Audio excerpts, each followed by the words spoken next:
Hello friends, నమస్తే. మీరు చూస్తున్నారు శశిసన్ ఆశా కిచెన్.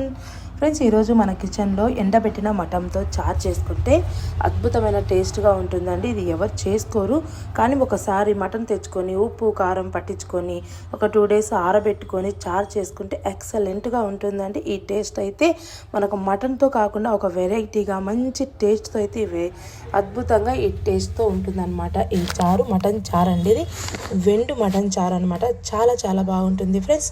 మరి మీకు నచ్చినట్లయితే ఈ రెసిపీని అయితే చూసేయండి, లైక్ చేయండి, మా ఛానల్ సబ్స్క్రైబ్ చేయండి. తయారీ విధానం చూడండి ఫ్రెండ్స్. ముందుగా చూడండి, ఇలా నేను వీడియో చూపిస్తున్న విధంగా వెండబెట్టిన వెండు మటన్ని ఇలా చిన్న పీసెస్లా కట్ చేసుకోవాలి. కట్ చేసుకొని కుకింగ్ చేసుకునే ముందు ఒక 2 hours ముందు శుభ్రంగా కడిగి ఒక గ్లాస్ వాటర్ వేసుకొని నానబెట్టి పక్కన పెట్టేసుకోవాలి.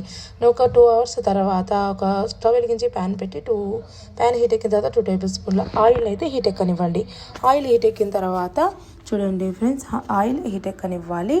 అవి నానింటాయి కదా, అవి నాని పక్కన పెట్టేసుకోండి. నెక్స్ట్ ఇప్పుడు 2 onionsని ఇలా కట్ చేసేసుకొని ఆనియన్స్ని ఇందులో వేసేసుకోవాలి. వేసుకొని ఆనియన్స్ మరి బ్రౌన్ కలర్ కాకుండా లైట్ బ్రౌన్ కలర్ వచ్చేలాగా వేయించుకోవాలి.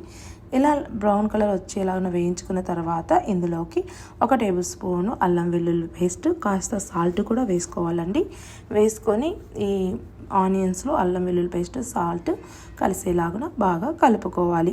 ఇలా కలుపుతున్న తర్వాత నెక్స్ట్ మనం శుభ్రంగా కడిగి నానబెట్టుకున్న వెండు మటన్ ఉంది కదండి, వీటిని మనము ఇందులో యాడ్ చేయడం, వాటర్ అంతా తీసేసి ఈ వెండు మటన్ని ఆనియన్స్లో వేసేసుకుందాం.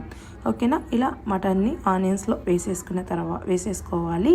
ఇప్పుడు వీటిని కలిపేసుకోవాలండి. అల్లం వెల్లుల్లి పేస్ట్ మటన్కి పట్టేలాగా కలిపేసుకోండి.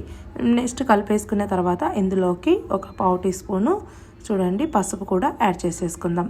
ఈ పసుపు, ఉప్పు, అల్లం వెల్లుల్లి పేస్ట్ ఇవంతా పీసెస్కి బాగా పట్టేలాగున స్లిమ్లో కాసేపు ఒక మినిట్ అయితే కుక్ చేసేసుకోండి.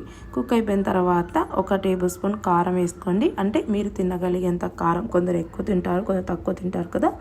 1 tablespoon కారం అయితే యాడ్ చేసేసుకొని కలిపేసుకొని కాస్త మగ్గించుకోవాలి. ఇలా మగ్గిన తర్వాత బాగా ఎర్రగా పండిన 2 పెద్ద టమాటోస్ను, లేదా 3 కూడా వేసుకోవచ్చండి. చారు కదా, చారు క్వాంటిటీని బట్టి ఒక 3 tomatoesను అయితే వేసేసుకోవాలి. వేసుకొని టమాటోస్ కూడా బాగా కలిపేసుకొని టమాటోస్ మగ్గిపోవాలండి. చక్కగా ఈ టమాటోస్ మగ్గేంత వరకు స్లిమ్లోనే అడుగంటకుండా మగ్గించుకోండి. ఇలా మగ్గిపోయిన తర్వాత ఇందులోకి 1 tablespoon మసాలాను కూడా యాడ్ చేసేసుకుందాం. అలాగే మనం చారు చేస్తున్నాం కాబట్టి 1/2 tablespoon కొబ్బరి పొడిని కూడా యాడ్ చేసేసుకుందాం. ఇప్పుడు కావాల్సిన వాటర్ వేసుకొని ఒకసారి కలిపేసుకొని మనకు పీసెస్ ఉడికేలాగున చూసుకోవాలండి. మీరు తగినంత వాటర్ వేసాం కదా, అందుకు తగిన వాటర్ కూడా యాడ్ చేసేసుకొని మూత పెట్టి ఇప్పుడు మనకు మటన్ ఉడికేంత వరకు ఉడికించుకొని రసాన్ని కూడా, అదే చారుని కూడా చెక్ చేసుకొని చూసుకోండి. అంతే, ఎంతో ఈజీగా అయితే ఈ చారు రెడీ అయిపోతుందండి. అలాగే చాలా టేస్టీగా ఉంటుంది. ఒకసారి మీరు కూడా ట్రై చేయండి. మీకు ఎలా కుదిరిందో మాకు కంపల్సరీగా మీ ఫీడ్బ్యాక్ అయితే తెలియచేయండి ఫ్రెండ్స్. అలాగే మా ఛానల్ని సబ్స్క్రైబ్ చేయండి. బెల్ ఐకాన్ మీద ట్యాప్ చేయడం మాత్రం మర్చిపోకండి. Thanks for watching friends. Bye.